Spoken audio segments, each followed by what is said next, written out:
Hello, everybody. Well, we continue in catching up with our Australian players, and it's a great pleasure today to have our Fed Cup captain, former top tenor, Olympic bronze medalist in Alicia Molik. Alicia, thanks for joining us.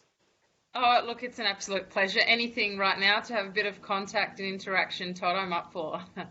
All right. So we obviously find you at home. Home is Perth, is that right? And how are you handling your isolation? Well, look, to be honest, we're currently on school holidays at the moment. So I found the last couple of weeks being a homeschool mother quite challenging. It's something I've never had to do before, just juggling two kids. Our daughter Mika is 5, Yannick is 8. So a bit of a difference there in ages. But I really appreciate now what schools provide for parents, for families, and have a very different appreciation now for educators. Thank God the weather's pretty good here in Perth at the moment. So still able to get out for exercise, still get to the beach if we're amongst family only. So I'm making sure we're trying to stay pretty active too. Yeah, I remember reading you saying, that becoming a mum was one of the best career things that you've ever done. It was the most fulfilling. But, you and I have had that opportunity to travel so much. Are you wishing you could get back out now you've had to be like full time there? Yeah, look, don't get me wrong. I've had some, great moments with family and kids and being home more often. But look, at the same time, what I love doing is being with our Fed Cup team, being on the road. We're in April now. The finals should have been played and finished in Budapest, Hungary. It really has made me miss what I love doing, being a part of tennis. So I can only imagine what the athletes are going through. It's difficult times because of the uncertainty too. So something that most would never ever have experienced before. When you talk about being a mum, let's keep it tight to the family at the moment. What have you guys been doing, to keep yourself busy at home? Is there certain movies, certain books, puzzles? What is it? Well, we've had a puzzle on the go. I actually purchased it as a family activity, so it's a 500-piece puzzle. The kids, I think, have laid down one piece. It's my husband Tim and I that are really spending hours every night doing it. And again, it's the interactions now we're having as a family, which probably we never took the time to do because there's always so much else on offer.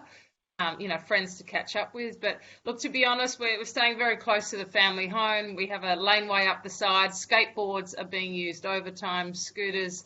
Back to, I feel like we're living how my parents and my brother and I lived as children. We never went away. We played very locally in the front and backyard, made our own fun. It's not such a bad thing for young kids either, I feel.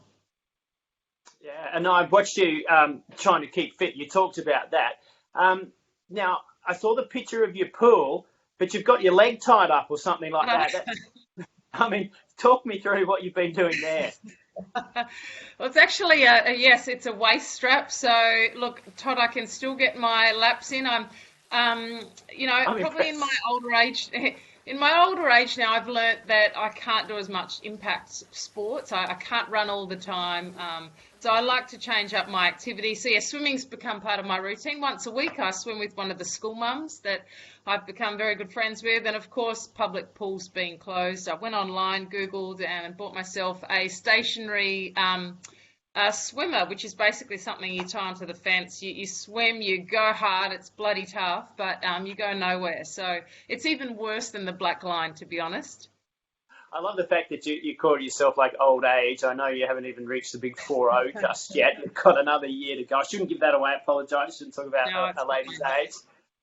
But when you talk about age like that, let's just come and bring it back to a bit more tennis orientated in the tour. Serena Williams is not that far off your age, and she's trying to break these records. She's sitting at home. We've seen her do video clips hitting volleys against the wall.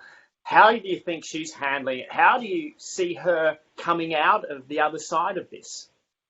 Well, I think it's a fortunate time that currently Serena, she's married, she has a child, so she can stay very busy at home. But I think time is pretty precious for her right now when she's chasing that elusive extra Grand Slam. And we've already seen it, I guess, over the course of the last 24 months, how close she's become to winning another Grand Slam, breaking records. And It's something. It's difficult to get back and play, as I've experienced from having a lot of injuries through my career. Even after a month or 2 month layoff, it can often take a period of time before you really get your full momentum back. You'd be familiar with that. Let's say, maybe she doesn't do that. She doesn't come back out and win those majors. Who's the most likely that's going to come out of this scenario kind of ready to go and bolt out that door? Which young player? I mean, we've got our own Ash Barty sitting there at world #1. Will she cope with that all right? Yeah, look, she was probably the first person I was going to suggest, and not because I love Ash. She's part of our Fed Cup team. She's Aussie current #1, but I think she has a great, pretty balanced and measured perspective on the sport, on tennis. She's one player that does have a lot going on outside of the lines of the tennis court. When she is able to have those stretches at home, either for rest or training breaks, I feel like she utilises her time very well. She has a great amount of family. We know how much she loves playing golf. So I think having that perspective will help her a lot. I think this break also will help someone like a Bianca Andreescu, who's burst onto the scene, has been managing a number of injuries. So to buy herself a bit of extra time, she's a name I think that will come out bursting out of the blocks when all this is over and play and matches and tournaments resume. Post your playing career, you've been very successful. You've gone into the commentary booth. We talk about the Fed Cup and the captaincy and coaching. And one of the really great quotes that I read from you about coaching is that coaching isn't just about on the court. Talk to us a little bit more about what you mean by that. Yeah, look, when I say that, I feel like coaching isn't all on the court, because I think to extract and get the most out of your players, gosh, you have to know them pretty well. You have to trust them. They need to trust you. I think you only ever can be honest with players, and they can only ever be honest with you if they really have, a relationship with you, a pretty open, transparent, a trusting relationship. So I find the more I get to, or make an effort to get to know players off the court, I feel like the more they're prepared to deliver, the more I can ask of them.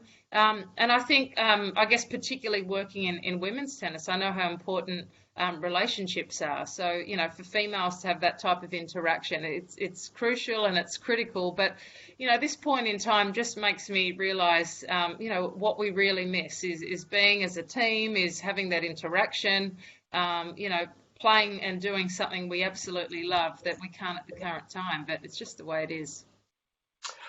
When you talk about your career, and I look at your career and I think about some of the highlights, this was an Olympic year, was meant to be an Olympic year, and of course that's been cancelled. And I think about you and one of your great highlights in the bronze medal that you won in Athens. Give us a little insight into that moment, bit of reflection. Well, it was a great memory. It still is. It's one of the greatest moments, I think, throughout my entire playing career. Firstly, because it was an Olympics. Playing an individual sport, I always loved representing my country, being part of a team. I guess working for something greater than myself. Often you hear players enjoying playing for something bigger, or winning a tournament for someone else. And that's what the Olympics felt like. I'm not an emotional person. It's the first time I've ever cried after winning a tennis match, when I won my bronze medal. Look, to be honest with you, it did feel like gold. I won something. I was standing alongside on the dais next to two absolute legends of the sport. Amelie Mauresmo, who won silver, Justine Henin took out the gold. I mean, a phenomenal era of tennis players. But Athens was tough. It was 40 degrees every day. But to do something for Australia, I was pretty proud of that moment. So it's something I reflect on quite a lot. But this being the Olympic year, yes, it's being missed. I feel for Tokyo, for Japan, such a proud nation, wanting to showcase what they can offer in this sporting field. And no doubt it will be back. But also, I feel mostly for the athletes who are on the 4-year cycle, not like tennis, where we field 4 Grand Slams a year plus the rest of the events. Athletes have trained 4 years for this one moment where it could have been their last Olympic year or last Olympics forever. So it's just throwing a huge spanner in the works for a whole heap of sports, and they're the athletes, I guess, the players, competitors who I really feel for at this time as well. I've got to ask you, because you've been home and you've been doing the cooking, and I'm sure you've got behind the bookcase and done all the dusting and all that sort of stuff. Have you actually found your medal? No, Because no, don't there's a bring it up. story in that, isn't there? Well, there's a huge story in that. And look, I remember after winning it, I returned home at the time to Melbourne, showcased it to a number of primary schools that I was invited to. I was very happy to do that. And I've been known for hiding things and not remembering where they are. I remember visiting my parents in Adelaide. I thought I took it there and found a great hiding place somewhere in Mum and Dad's house. Mum swore I never took it there, but I have a feeling it is somewhere in the roof space. I don't know why I hid a medal. No one would want it. It has my name on it. There's no need for anyone to steal it, take it. And I haven't found it, Todd, and it really makes me really sad that I don't know where it is. But it's my goal in life now to make sure I find that medal. So I know you have a couple tucked away. You might be able to loan one. I'm happy to do that, because we know, as you were talking about, I know how valuable it is when we get to take them to kids and show them off at schools. Well, Alicia, it's been great to catch up with you. Thanks for sharing those memories, but also what you've been doing in isolation and your thoughts on where tennis is going to end up at the end of all of this. Well, I have a feeling that we will get some tennis in at the tail end of this year. I'm sure more domestic competitions will open up. The fact that clubs are starting to reopen, it's a huge positive. I know my local tennis club here, Cottesloe, has just allowed singles play. There's 3 or 4 courts between everyone, but I'm hoping that for the WTA Tour, ATP, everyone can get back soon. But I think in the meantime, it's about buying time, and I think it's about being ready for that moment. And maybe giving back. And look, there's many tennis players out there giving back to society in other ways. Maybe that's a positive we can take out of all of this too. But it's been great to chat with you too, Todd. Thanks for taking me down a trip of memory lane too. It's a pleasure. Good on you, Alicia. Stay safe and the best with all the family. You too. Thanks, Todd.